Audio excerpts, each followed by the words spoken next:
حضرت موسیٰ علیہ السلام کو طور پر جاتے تھے اور ان کی اللہ رب العزت سے ہم کلامی ہوتی تھی. آپ سوچئے یہ کیسی عجیب جو ہے نعمت تھی جو اللہ نے ان کو عطا فرمائی. دنیا میں ہم کلامی کا شرف عطا فرمایا. تو ایک مرتبہ موسیٰ علیہ السلام نے سوچا کہ میں اللہ تعالیٰ سے کوئی خاص بات پوچھتا ہوں. عرض کیا اے اللہ مجھے کوئی ایسی بات بتائیے کہ جو بس خاص میرے لیے ہو اور وہ میں کروں. اللہ نے فرمایا میرے پیارے کلیم اللہ آپ یہ پڑھا کریں لا الہ الا اللہ. یا اللہ یہ تو وہ کلمہ ہے جو ساری مخلوق پڑھتی ہے, ہر ایمان لانے والا پڑھتا ہے, اس میں کون سی خاص بات ہے. فرمایا اے میرے پیارے پیغمبر اسلام اگر 7 زمینوں اور 7 آسمانوں کو ایک پلڑے میں رکھ دیا جائے اور میرے اس کلمے کو دوسرے پلڑے میں رکھ دیا جائے تو میرا کلمہ ان تمام سے بھاری ہو جائے. تو یہ کلمہ ایسا عجیب ہے کہ 14 طبق اس کے سامنے ہلکے ہیں.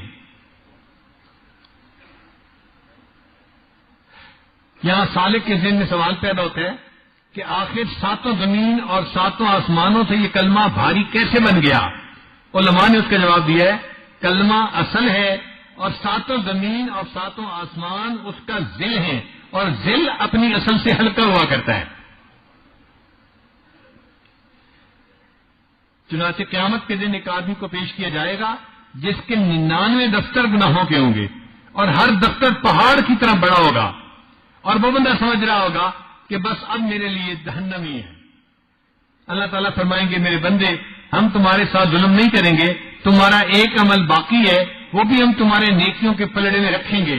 تو ایک کاغذ کی چھوٹی سی پرچی ہوگی جس کو عربی میں بطاقہ کہتے ہیں.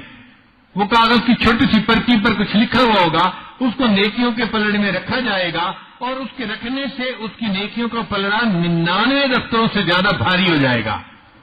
وہ بندہ پوچھے گا یا اللہ یہ کیا عمل تھا جو اتنا بھاری. اس کو بتایا جائے گا کہ تو نے جو کلمہ پڑھا تھا وہ کلمے کا عمل ہم نے رکھا اور وہ تیرے سب گناہوں سے زیادہ بھاری ہو گیا. یہ جو لا الہ الا اللہ ہے نا اس کے 12 حروف بنتے ہیں. لا الہ الا اللہ کے 12 حروف بنتے ہیں. چنانچہ علماء نے لکھا ہے کہ جو لا الہ الا اللہ کی تصدیق کرے گا پڑھے گا اللہ تعالیٰ اس کے بدلے 12 مہینوں کے سب گناہ معاف فرما دیں گے. اور بعض علماء نے لکھا کہ انسان کے جسم میں 12 گناہ کے اعضاء ہیں, 2 پاؤں, 2 ہاتھ, 2 کان اور 2 آنکھیں, یہ 8 ہو گئے. اور باقی 4 اعضاء زبان, دل, دماغ اور شرمگاہ, تو یہ 12 اعضاء بن گئے. تو جو بندہ کلمے کا ورد کرتا ہے اس کے 12 حروف کے صدقے اللہ تعالیٰ اس کے 12 اعضاء کے کیے ہوئے سب گناہوں کو معاف فرما دیتے ہیں. جہنم کے 7 دروازے ہیں, لہا 7 ابواب قرآن مجید میں ہے, تو اس کے اللہ نے 7 دروازے بنائے ہیں. اور کلمے کے جو الفاظ ہیں وہ 7 بنتے ہیں. لا الہ الا اللہ محمد الرسول اللہ. تو سارے الفاظ کو ملائیں تو کتنے الفاظ بنے؟ 7 الفاظ بنے. تو جس بندے نے 7 الفاظ پر مشتمل یہ کلمہ پڑھ لیا اللہ اس کے بدلے اس کے لیے جہنم کے 7 دروازوں کو بند کر دیں گے اور وہ انسان جہنم میں نہیں جائے گا.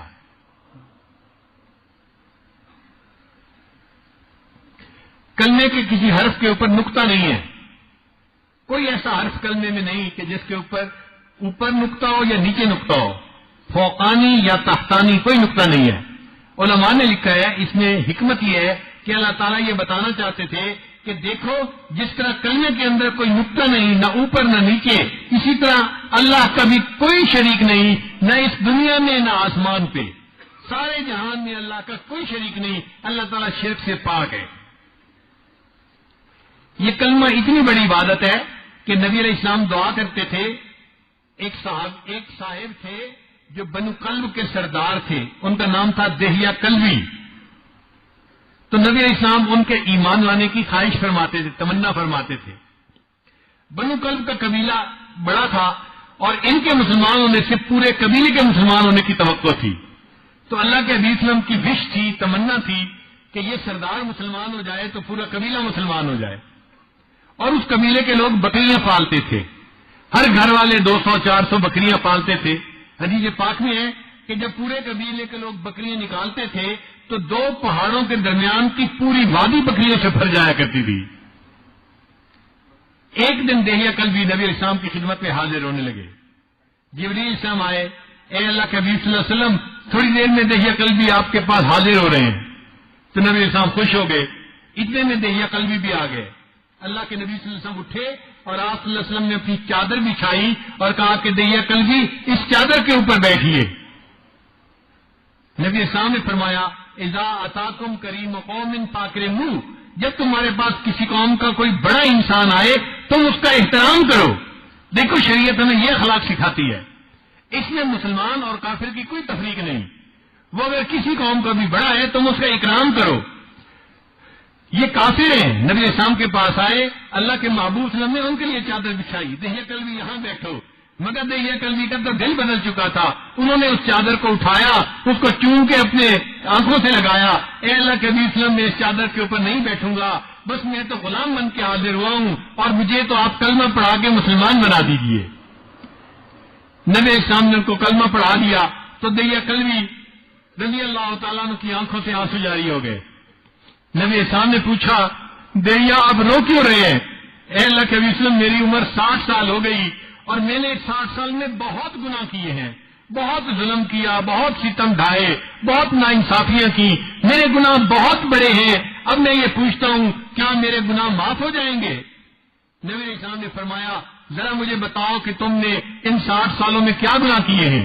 دہیہ کلبی نے کہا کہ 60 سال کے گناہ ایک طرف ہیں اور 60 سال کے بعد مجھے گھر میں بیٹی کا پیدا ہونا اچھا نہیں لگتا تھا. میں نے اپنے ہاتھوں سے اپنے قبیلے کی 70 معصوم بچیوں کو زندہ دفن کر دیا. تو زندہ 70 بچیوں کو دفن کرنے کا گناہ بھی ہے اور باقی گناہ اس کے علاوہ ہے. اب صحابہ کرام یہ سن کر حیران ہو گئے, اتنے بڑے گناہ. اب دیکھو نبی السلام کیا جواب دیتے ہیں. نبی السلام نے جواب میں فرمایا, ابھی ابھی اللہ رب العزت نے پیغام بھیجا ہے, الاسلام یہدم ما کان قبلہ, جو بندہ کلمہ پڑھتا ہے پچھلی زندگی کے جتنے بھی گناہ ہوتے ہیں اللہ سب گناہوں کو معاف فرما دیتے ہیں.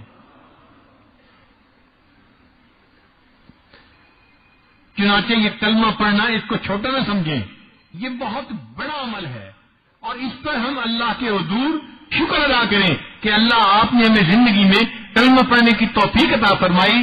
اصل قیمتی متاع ہمارے پاس سب سے بڑی یہی ہے, اس سے بڑی قیمتی چیز کوئی نہیں ہے.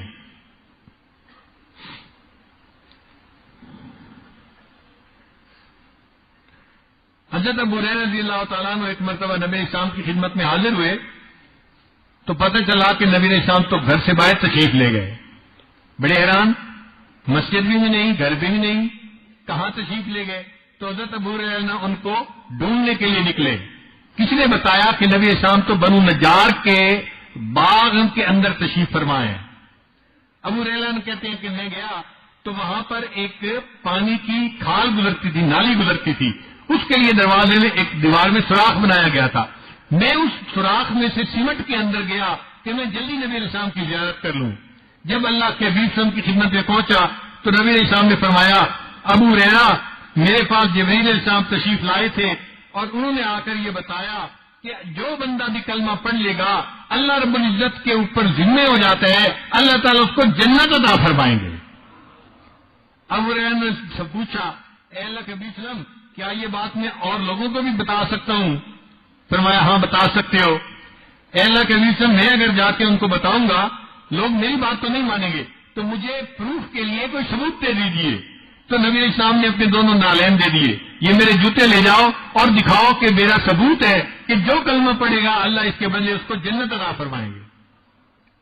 ابو ہریرہ کہتے ہیں کہ میں نے وہ جوتے لیے اور میں بڑا خوش کہ میں جا کے لوگوں کو بتاؤں کہ اللہ تعالیٰ نے اس کلمہ پڑھنے پر جنت کا وعدہ فرما لیا. کہتے ہیں کہ میں باہر نکلا, آگے حضرت عمر رضی بھی نبی علیہ السلام کو تلاش کرنے کے لیے آ رہے تھے. میں نے کہا, تمہیں پتہ ہے ایک نیا پیغام آیا ہے. کون سا؟ کہ جو کلمہ پڑھے گا اللہ تعالیٰ اس کو جنت عطا فرمائیں گے. وہ بھی عمر بن خطاب تھے, انہوں نے دونوں ہاتھوں سے اس طرح ان کے سینے پہ دھکا دیا کہ ابو ہریرہ پیچھے جا گرے. جب پیچھے گرے تو کہنے لگے کہ اچھا میں نبی اسلام کی خدمت میں جاتا ہوں بتانے کے لیے. ابو ہریرہ نبی السلام کی خدمت میں پیش ہوئے اور پیچھے پیچھے عمر رضی بھی آ گئے. تو ابو ہریرہ نے بتایا اے اللہ کے حبیب صلی اللہ علیہ وسلم آپ نے مجھے جو پیغام دے کے بھیجا تھا میں نے عمر فاروق کو سنایا, انہوں نے میرے ہاتھ پہ ایسے 2 ہاتھ مارے, میں پیچھے جا کے گرا.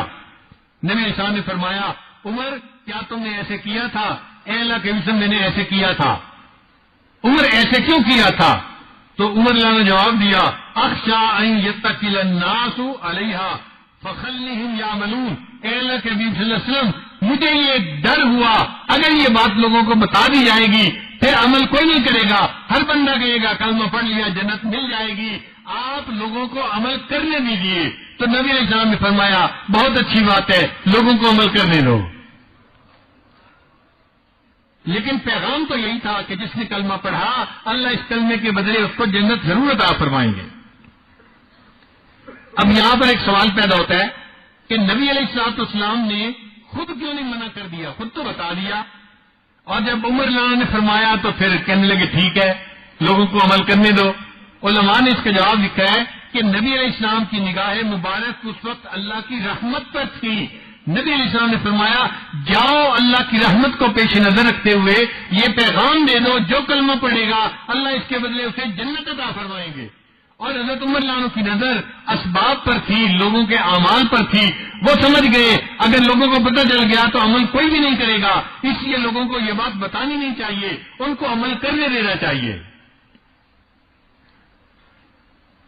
ایک تیسری حدیث نبی علیہ الصلوۃ والسلام کی خدمت میں ابو ذر غفاری رضی اللہ تعالیٰ عنہ حاضر ہوئے تو نبی علیہ السلام اس وقت سو کر اٹھے تھے.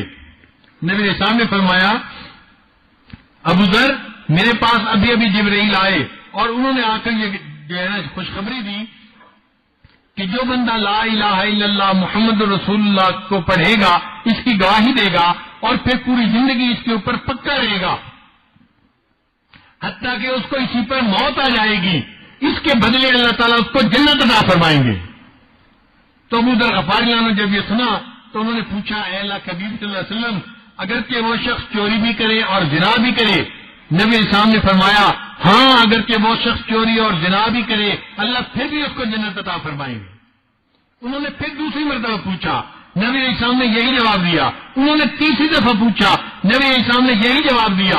انہوں نے چوتھی مرتبہ پوچھا اے اللہ کے حبیب صلی اللہ علیہ وسلم کلمہ گو بندہ اگرچہ زنا کرے اگرچہ چوری کرے پھر بھی اللہ جنت عطا فرمائیں گے؟ نبی اسلام نے آخری مرتبہ فرمایا اللہ اس کو پھر بھی جنت عطا فرمائیں گے اگرچہ ابو ذر کی ناک خاک آلودہ ہو جائے. یعنی اگرچہ ابو ذر کو یہ بات اچھی نہ لگے اللہ پھر بھی اس کو جنت عطا فرمائیں گے. چنانچہ حضرت شاہ اسماعیل شہید رحمۃ اللہ علیہ تقویت الایمان میں لکھتے ہیں, ذرا توجہ سے بات سنیے گا. فرماتے ہیں دنیا میں بڑے بڑے گناہگار گزرے ہیں, فرعون, حامان, نمرود, شیطان, یہ بڑے بڑے گناہگار ہیں. وہ فرماتے ہیں اگر ان سب کے گناہوں کا جمع کر لیا جائے, مجموعہ کر لیا جائے اور کسی ایک بندے نے اتنے اکیلے گناہ کیے ہوں مگر وہ کلمہ پڑھے اور توحید کے اوپر قائم رہے تو اللہ تعالیٰ اس کلمے کے بدلے اس بندے کے گناہ کو بھی معاف فرما دیں گے. ہمارے سلسلے کے بزرگ امام ربانی حضرت مجدد ثانی رحمۃ اللہ علیہ فرماتے ہیں من قبل بلا علت ہی, جو قبول ہوا وہ بغیر علت کے قبول ہوا. فرماتے ہیں کہ اس فقیر کو محسوس ہوا ہے کہ اگر سارے عالم کو صرف ایک مرتبہ کلمہ پڑھنے کے بدلے بخش دیا جائے تو اس کی بھی گنجائش موجود ہے. اگر سارے عالم کو ایک مرتبہ کلمہ پڑھنے کے بدلے اللہ تعالیٰ معاف کر دے تو اس کی بھی گنجائش موجود ہے. ایک مرتبہ کلمہ پڑھنے پر اللہ ساری مخلوق کے گناہوں کو بھی معاف فرما سکتے ہیں. فرماتے ہیں کاش ساری دنیا کی نسبت اس کے ساتھ ایسے ہوتی جو کنزرے کو سمندر کے ساتھ ہے. اب تو میرا دل چاہتا ہے ایک کونے میں بیٹھ کر اس کلمے کو پڑھنے کی لذت ہی لیتا رہوں. تو دل میں سوال پیدا ہوتا ہے کہ کلمہ پڑھنے پر اللہ کی اتنی رحمتیں کہ ایک مرتبہ کلمہ پڑھنے پر ساری خدائی کے گناہوں کو اللہ معاف کر سکتے ہیں. تو علماء نے لکھا ہے کہ ہاں یہ کلمہ بہت بڑی بات ہے کہ ایک بندہ اللہ کی وحدانیت کا اقرار کرتا ہے, اب اللہ تعالیٰ اس کو جو چاہے عطا فرمائے اور اس کی جس غلطی کو چاہے معاف فرما دے. حضرت یوسف علیہ السلام کے زمانے میں قحط پڑا تو یوسف علیہ السلام نے ایک اصول بنا دیا، گھر کے جتنے لوگ ہوں گے ہم اتنی بوری گندم بندوں کو دیں گے اور اتنی قیمت ہوگی، اور لوگوں کو متعین کر دیا کہ بھئی سارے دن میں جو لوگ آتے رہے ان کے گھر کے بندے پوچھ کے اتنی بوری گندم دے کے ان کو فارغ کر دو۔ ایک لڑکا آیا جو اٹھتا نوجوان تھا، یعنی 15-16 سال اس کی عمر تھی، اس نے آ کے کہا جی کہ مجھے گندم چاہیے۔ لوگوں نے پوچھا گھر کے افراد کتنے ہیں؟ جی گھر کے افراد اتنے ہیں، یعنی انہوں نے کوئی 5-7 بندوں کا نام لیا۔ چنانچہ جب 5-7 بندوں کا نام لیا انہوں نے کہا بھائی اتنی قیمت دے دو، ہم آپ کو اتنی بوری گندم دے دیتے ہیں۔ اتنی بوری گندم اس کو مل گئی۔ وہ لڑکا کہنے لگا کہ مجھے جی اور گندم چاہیے۔ ان کا بھائی ہم تو ایک اصول کے مطابق گندم دیتے ہیں، اگر آپ کو اسپیشل فیور چاہیے تو یوسف علیہ السلام وہاں موجود ہیں، ان کے پاس جاؤ، ان کی جیورسڈکشن میں ہے، وہ جس بندے کو جتنے چاہیں گندم دے لیں، ان کا اختیار ہے۔ وہ نوجوان یوسف علیہ السلام کے پاس آ گیا، حضرت مجھے گندم چاہیے۔ بھائی لوگوں نے گندم نہیں دی، حضرت انہوں نے تو گھر کے بندوں کے مطابق 1 بوری پر ہیڈ ہمیں دے دی ہے، مگر مجھے اور چاہیے۔ اچھا بھائی 3 بوری اور لے لو، 10 بوری لے جاؤ۔ نہیں حضرت مجھے اور چاہیے۔ جب اس نے اور مانگی تو یوسف علیہ السلام حیران ہوئے، بھائی تجھے 10 بوری گندم دے رہے ہیں 7 کی جگہ اور تیرا دل نہیں پھر رہا اور گندم مانگ رہے۔ اس نے آگے سے کہا کہ حضرت اگر آپ کو پتہ چل جائے نا کہ میں کون ہوں تو آپ مجھے بہت زیادہ گندم دیں گے۔ یوسف علیہ السلام نے پوچھا اچھا بتاؤ بھائی تم کون ہو؟ اس نے کہا کہ حضرت جب آپ پر زلیخا نے زنا کی تہمت لگائی تھی تو جس معصوم بچے نے گواہی دی تھی آپ کی پاکدامنی کی تھی وہ بچہ میں ہوں، اب بڑا ہو کے جوان ہو گیا ہوں۔ جب یوسف علیہ السلام نے یہ بات سنی تو دل میں ایسی محبت اٹھی، اس کو سینے سے لگایا، اس کے ماتھے کو بوسہ دیا اور فرمایا اس نوجوان کو 40 بوری گندم اور دے دو اور اس کی گندم اس کے گھر تک پہنچا کے بھی آؤ۔ اب اس نوجوان کو 50 بوری گندم مل گئی اور سرکاری سواریاں بھی مل گئیں تو وہ لڑکا بڑا خوشی خوشی رخصت ہوا۔ جب وہ رخصت ہوا تو اللہ تعالیٰ نے وہی فرمائی اے میرے پیارے یوسف علیہ السلام آپ نے اس نوجوان کی بڑی عزت افزائی کی۔ عرض کیا یا اللہ یہ وہ نوجوان ہے جس نے میری پاک دامنی کی گواہی دی تھی، یہ جب میرے پاس آیا میرا دل چاہا میں اس کو اتنا دوں جتنا میں دے سکتا ہوں۔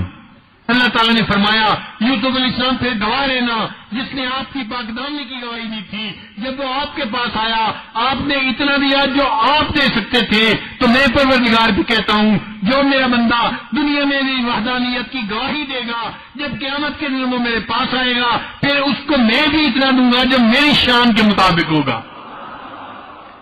اس لیے ایک مرتبہ کلمہ پڑھنے پر اللہ تعالیٰ ساری مخلوق کے گناہوں کو بھی معاف کر دے، تو کلمے کے اندر اتنی خوبی ہے کہ اللہ اس کے بدلے سب گناہوں کو معاف فرما سکتے ہیں۔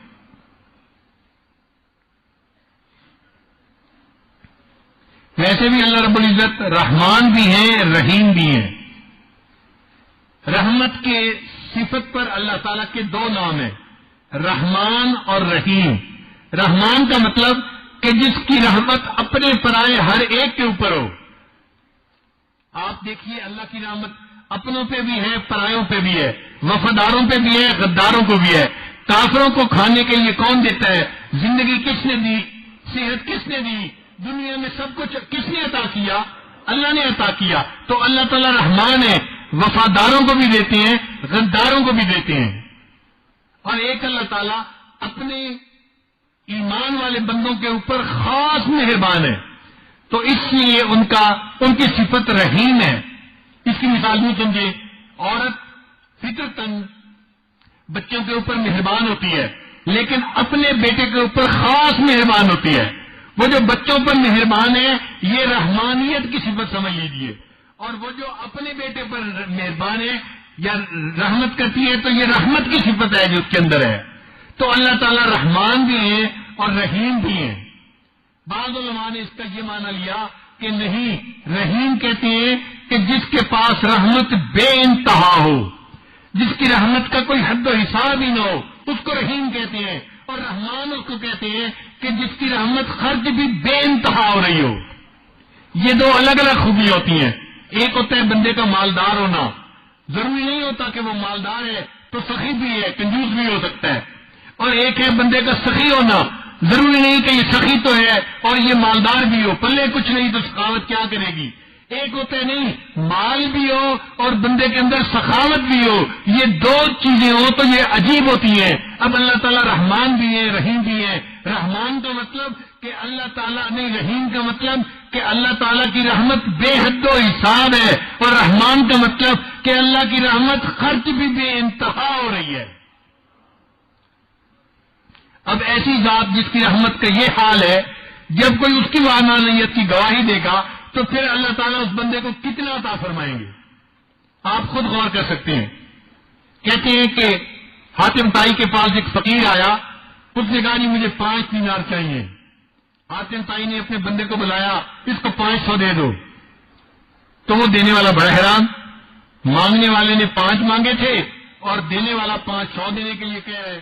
اس نے فقیر کو تو دے کے بھیج دیا. پھر حاتم طائی سے پوچھا، جناب جب اس نے مانگے 5 تھے، آپ نے 500 دینے کا حکم کیا. حاتم طائی نے کہا اس نے اپنے حاجت کے مطابق مانگا تھا اور میں نے اس کو 500 اپنے مقام کے مطابق عطا فرمایا.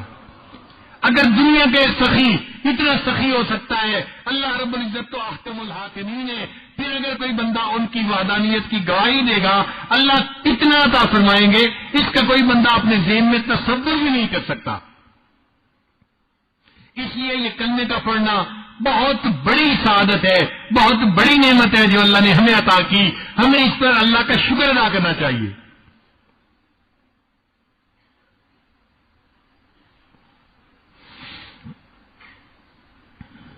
مسلم شریف کی روایت ہے، اللہ رب العزت نے اپنی رحمت کے 100 حصے کیے اور اس میں سے ایک حصہ اللہ نے پوری مخلوق کے اندر تقسیم کیا.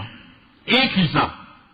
اب اس ایک حصے کے آگے کھربوں کھرب حصے بنے اور چھوٹے چھوٹے حصے سب انسانوں کو ملے، حیوانوں کو، پرندوں کو، سب کو ملے. آج دنیا میں جہاں محبت نظر آ رہی ہے، یہ اسی رحمت کے چھوٹے سے حصے کی وجہ سے ہے. ماں بیٹے سے محبت کرتی ہے، باپ اولاد سے محبت کرتا ہے، خامد بیوی سے محبت کرتی ہے، بہن بھائی ایک دوسرے سے محبت کرتے ہیں، بھائی بھائی محبت کرتے ہیں، پڑوسی پڑوسی محبت کرتا ہے، دو دوست ایک دوسرے سے محبت کرتے ہیں. انسانوں میں بھی، حیوانوں میں بھی، چرندوں میں، پرندوں میں، یہ جتنی محبت ہے یہ اللہ تعالیٰ کے ایک حصہ رحمت کی آگے کھربوں کھرب حصے میں سے ایک حصے کا جو ہے یہ اثر ہے.